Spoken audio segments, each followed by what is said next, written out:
Welcome back to the Wilson Combat YouTube channel, folks. Bill Wilson here. Got my old friend Massad Ayoob here with me today. We just finished up the 50th reunion of practical shooting. Have had a 30-some odd of our old codger friends here shooting and everything, and so we've been having a good time, haven't we? Yeah, I thought of it as a gathering of gun geezers. Yeah, we've had a great time. Burned a lot of powder.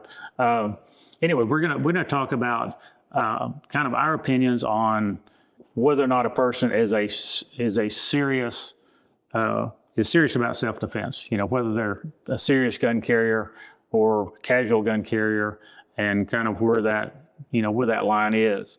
Massad, what do you think about, casual carry? Some days I carry, sometimes I don't.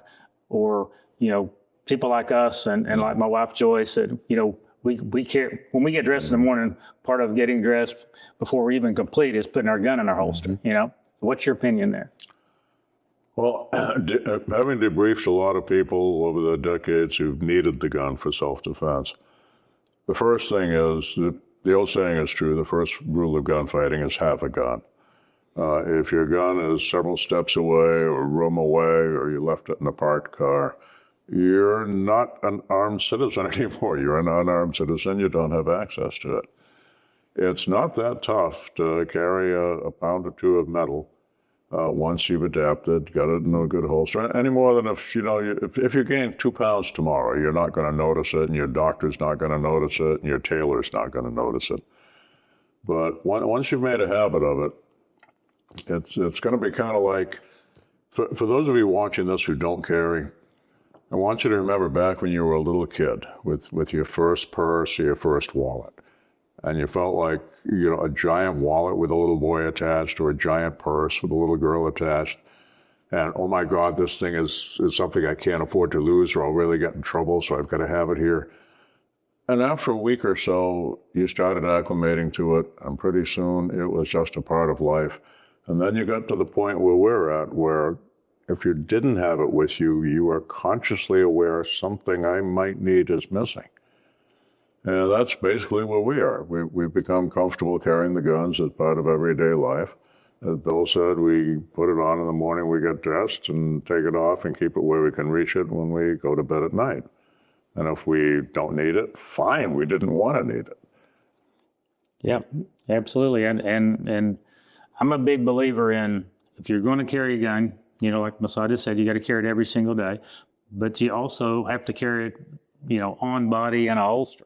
I mean, people carry in fanny packs and in sling packs and things like that. I mean, you have a gun on you, but, sometimes you need a gun in a hurry, and you can't access that gun in a hurry. And I don't think there's that many times when you're going to say, well, I'm not ready, after the shit hits the fan, you need to be able to respond quickly.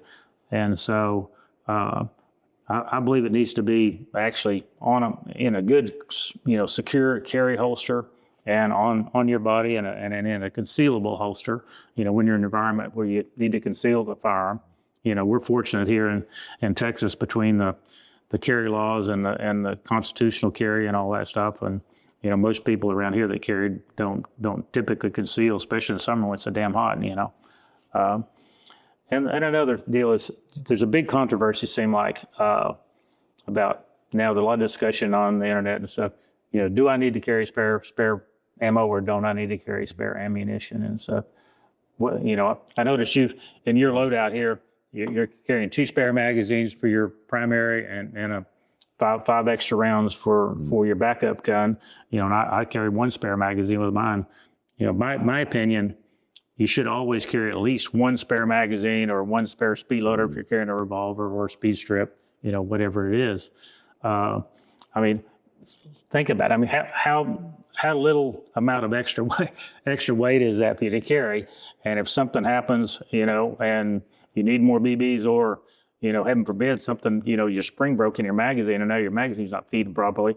Now you got something to fix the situation with that's available to you right now. Sure. Look at how many malfunctions with semi-autos have something to do with the magazine or the contents.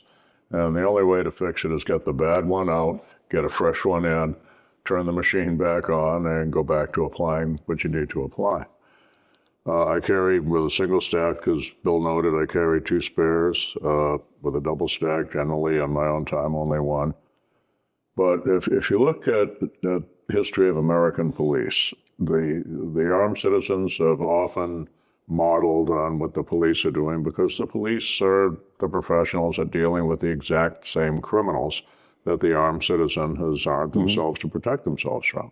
And they've gone from the 6-shot 38 with 6 or used to be at most 12 spare rounds of ammunition to generally they're walking around with an 18-shot 9mm, at least 2 spare 17-round mags, and I see guys and gals carrying 3 or 4 out there.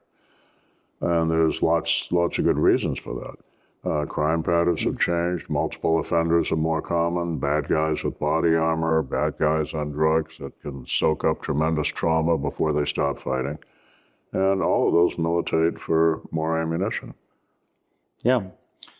Anyway, the kind of the point that I think we're trying to get across here is everybody needs to make their own decision. You know, I mean, are you serious about self-defense and going to make the commitment to carry a gun every single day and always have it available to you? Or are you going to keep it in the glove box in case you need it? You're going to have it on the nightstand at night, but when you leave the house to go to work that day, you didn't take the gun with you. And I know people's jobs has a fact on. I mean, some people probably have a job where they're not allowed to have a gun on site, but then there's a lot of people like a doctor friend of mine. I mean, he's worked in these hospitals for 30 years or whatever, and they all got no gun signs and all that stuff, and he has always had a gun in his medical bag. I mean, even before we had legal carry laws and everything. I mean, I've never known him to not have a gun in his medical bag. So, preventive medicine. Yeah, preventive medicine. Yeah. So anyway, it's a personal decision. We've made our decision. We carry every single day, and we live this lifestyle for 50, 60, 60 years. So. Anyway, appreciate you guys. Join us on the YouTube channel, and if you're not a subscriber, please subscribe. Ring that bell so we can send you some notification of some upcoming new content. See you downrange.